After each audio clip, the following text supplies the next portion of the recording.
Hello everyone, welcome to my YouTube channel. आज हम ये क्लास नाइन्थ का लेसन थर्ड पढ़ेंगे, जिसमें ये है अफवाह मीन्स ड्रेनेज, इसका इंग्लिश है। अफवाह शब्द एक क्षेत्र के नदी तंत्र का की व्याख्या करता है।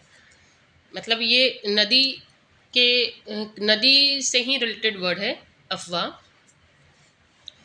जिसमें ये बताया गया है जैसे कि इसका है इनका निकासी किसी बड़ा से जल या जो भी, मतलब जब हम नदी की एक धारा निकलती है तो उसको ही अफवाह कहते हैं।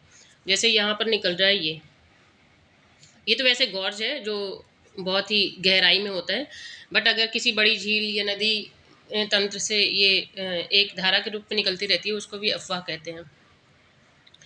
इसमें बताया है कि झील समुद्र या महासागर से होता है। एक नदी तंत्र द्वारा जिस जिस क्षेत्र का जल प्रवाहित होता है उसे अफवाह द्रोणी कहते हैं।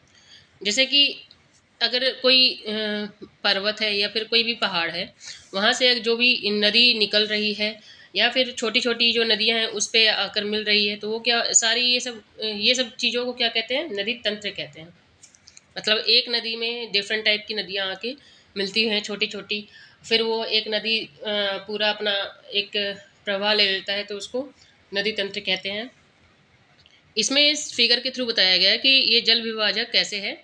जैसे कि अगर यहाँ पर कोई नदी बह रही है, सेम थिंग यहाँ पे भी एक और नदी बह रही है, लेकिन बीच में क्या है, कोई ऊंचा पहाड़ आ गया, ये पर्वत है, कुछ भी है, तो इस दोनों के बीच क्या है, वो एक तरीके से कट करता है।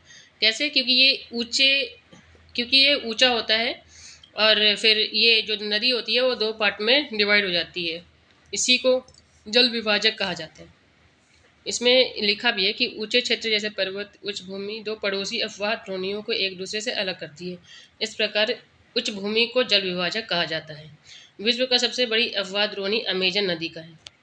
मतलब अगर सबसे बड़ा द्रोणी अफवाह द्रोणी जो है वो अमेजन नदी का है। मतलब सबसे बड़ा प्रवाह है जो अमेजन का है।